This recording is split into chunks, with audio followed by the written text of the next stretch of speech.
Guys, आज के इस वीडियो में हम लोग देखने वाले हैं क्लास 8 वार्षिक परीक्षा 2025 के लिए पेपर। यूपी बोर्ड के सारे बच्चे, MP board, Bihar board, Jharkhand, Uttarakhand सभी बोर्ड के लिए इंपॉर्टेंट है, इसलिए वीडियो को लास्ट तक देखना। यही सारे प्रश्न आपके वार्षिक परीक्षा ईयरली एग्जाम में पूछे जा रहे हैं अलग अलग कॉलेज में। सारे प्रश्न इंपॉर्टेंट है, इसलिए वीडियो को एंड तक जरूर देखना। हो सकता है कि यही पेपर या ये सारे इंपॉर्टेंट क्वेश्चन आपके पेपर में भी आए। तो यहाँ पर देख सकते हैं 2 घंटे में आपको ये पेपर सॉल्व करना है और 100 नंबर का ये पेपर है क्लास 8 का। मैथ का पेपर है, सभी प्रश्न करना अनिवार्य है। पहले बहुविकल्पीय प्रश्न यहाँ पर पूछा गया है 100 से 999 तक प्रत्येक संख्या के वर्गमूल में अंकों की संख्या क्या होगी? 2 होगी, 4, 5 या फिर 3। दोस्तों अभी इस पेपर का पूरा सॉल्यूशन नहीं किया गया, इस वीडियो में इस पेपर को पूरा दिखाया जाएगा। इसके बाद जो इसका सॉल्यूशन आएगा, आप कमेंट बॉक्स में लिख दो सॉल्यूशन, तो इसका सॉल्यूशन भी आपको मिल जाएगा। साथ ही साथ टेलीग्राम चैनल पर इसका पीडीएफ सॉल्यूशन भी हम आपको दे देंगे, इसलिए कमेंट करके जरूर बता दो कि इसका सॉल्यूशन आपको चाहिए। साथ ही साथ अभी वीडियो कौन से शहर से देख रहे हो, कौन से गांव से देख रहे हो, अपने शहर या गांव का नाम जरूर लिखना। तो दूसरा प्रश्न है, वह छोटी से छोटी संख्या जिसका 8192 में भाग देने पर भागफल पूर्ण घन बन जाता है। ठीक है, ये प्रश्न है। इसके बाद 3 सही 3/8 का घनमूल निकालना है। 3 सही 3/8 का इसका घनमूल निकालना है। नेक्स्ट प्रश्न पूछा गया है कि यदि ब्याज तिमाही संयोजित किया जाए तो 8% वार्षिक ब्याज की दर का रूपांतरण सही विकल्प क्या होगा? 5%, 4%, 2 या फिर 1%। आप सॉल्व करेंगे, फिर आप यहाँ पर क्वेश्चन का आंसर सेलेक्ट करके लिखेंगे। अगला प्रश्न पूछा गया है गाइस कि किसी वृत्त के केंद्र के एक और 2 समांतर जीवाओं की लंबाई 6 सेंटीमीटर और 8 सेंटीमीटर है। यदि वे 1 सेंटीमीटर की दूरी पर हो तो वृत्त का व्यास क्या होगा? 14 सेंटीमीटर, 10 सेंटीमीटर, 8 या फिर 4। अब सही और गलत के निशान आपको लगाना है। जो सत्य कथन है उसके सामने सही का निशान, जो गलत है उसके सामने गलत का टिक आप करेंगे। तो पहला प्रश्न है कि 1/25 का निरूपण एक शांत दशमलव में किया जा सकता है। दूसरा, अगर ये सही होगा तो आप सही लगाएंगे, गलत होगा तो आप गलत टिक करेंगे। ठीक है। अगला 1/9 का निरूपण एक शांत दशमलव में किया जा सकता है। अगला है 0.6 और 0.60000 में कोई अंतर है? कोई अंतर नहीं है, ये बात सही है। चाहे 0.6 लिखो या फिर 0.60000 लिख दो, पॉइंट के इधर इसकी कोई वैल्यू नहीं है। इसके बाद है किसी वृत्त की स्पर्श रेखा उस वृत्त को केवल 2 बिंदुओं पर प्रतिच्छेद करती है। किसी वृत्त की स्पर्श रेखा उस वृत्त को केवल 2 बिंदुओं पर प्रतिच्छेद करती है। ठीक है। अगला है वृत्त के केंद्र से उसकी जीवा पर खींचा गया लंब उस जीवा को समद्विभाजित करता है। अब ये वृत्त है, ये केंद्र है, ये जीवा है, यहाँ पर लंब खींचेंगे, जी हाँ, तो ये जीवा को समद्विभाजित करेगा। सही है। तो इस तरह से आप अपना सॉल्व करके सही के आगे सही टिक लगाएंगे और गलत के आगे गलत टिक लगाएंगे। ये क्वेश्चन आपका 10 नंबर का है। हर एक प्रश्न यहाँ पर A, B, C, D, E 2-2 number के हैं, इसलिए 10 नंबर में ये प्रश्न पूछे गए हैं। ध्यान से आप इसको करेंगे। अगला प्रश्न है 7744 एवं 11664 का वर्गमूल निकालो। पहले 7744 यानी 7744 इसका आपको वर्गमूल निकालना है और फिर दोबारा में 11664 इसका वर्गमूल निकालना है।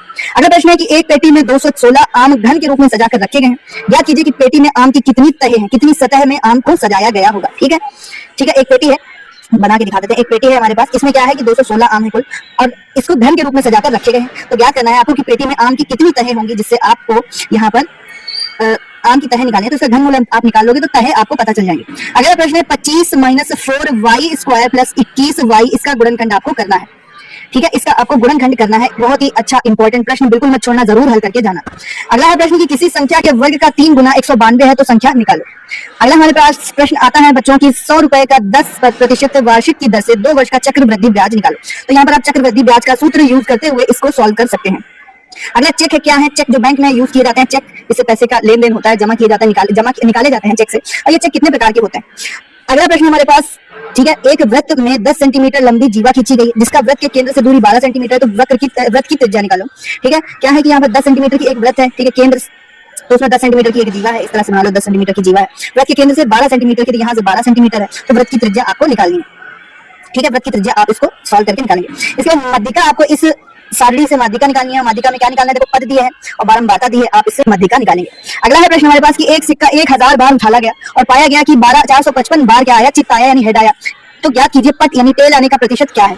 एक समलंब की समांतर भुजाएं 3 सेंटीमीटर और 4 सेंटीमीटर है, इनके बीच की दूरी 3 सेंटीमीटर है, तो क्षेत्रफल निकालो। यदि किसी चतुर्भुज के 2 कोण 60 अंश और 120 अंश हैं तथा शेष कोण समान है तो उनके मान ज्ञात कीजिए। अब भाग करना है आपको x की पावर 5 - y की पावर 5 में भाग देना है x - y से। ये आप पहला भाग करेंगे। और दूसरा है 6a² + 7ab - 20b²।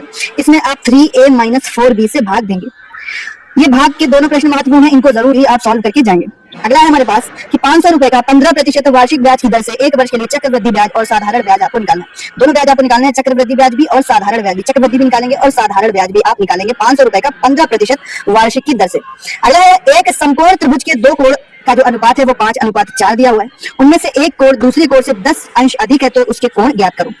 अगला प्रश्न है हमारे पास कि एक व्यक्ति ने कुल 35,000 रुपए की पूंजी का एक भाग 12% वार्षिक ब्याज की दर और शेष 14% वार्षिक ब्याज की दर से उधार दिया। यदि उसे कुल वार्षिक ब्याज 4,460 रुपए मिलता है तो उसे अलग अलग कितना धन उधार दिया, तो उसने अलग अलग कितना धन उधार दिया। तो ये पूरा मैथ का पेपर है, क्लास 8 का इंपॉर्टेंट है, यूपी बोर्ड के सभी स्टूडेंट्स के लिए, बिहार, एमपी, झारखंड, उत्तराखंड, हरियाणा, छत्तीसगढ़ सभी बच्चों के लिए इंपॉर्टेंट है, इसलिए इसको जरूर सॉल्व करके जाना। कमेंट बॉक्स में लिख दो सॉल्यूशन, तो इसका हम आपको सॉल्यूशन जल्दी से प्रोवाइड करेंगे।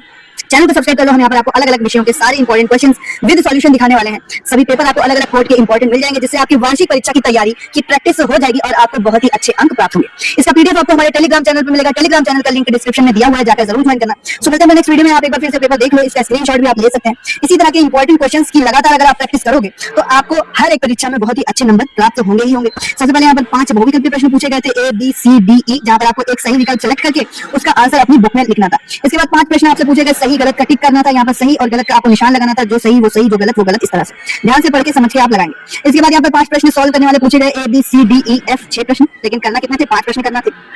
इसी तरह से यहाँ पर भी 6 प्रश्न दिए हुए हैं, A, B, C, D, E, F, लेकिन करना कितने? करना केवल 5। इसके बाद प्रश्न आपसे पूछा गया था कि किन्हीं 2 प्रश्नों को आपको हल करना है, इनमें से 2 प्रश्न आपको हल करने हैं। यहाँ पर A, B, C 3 प्रश्न दिए थे, लेकिन केवल 2 प्रश्नों को यहाँ पर आपको हल करना है। तो इस तरह से ये पूरा पेपर है, इंपॉर्टेंट है। मिलते हैं नेक्स्ट वीडियो में, पढ़ते रहो, आगे बढ़ते रहो। इसी तरह के इंपॉर्टेंट वीडियोस के लिए चैनल को जरूर सब्सक्राइब करके रख लो, यहाँ पर आपको सारे इंपॉर्टेंट पेपर, प्रैक्टिस पेपर, हल, सॉल्यूशन, ठीक है।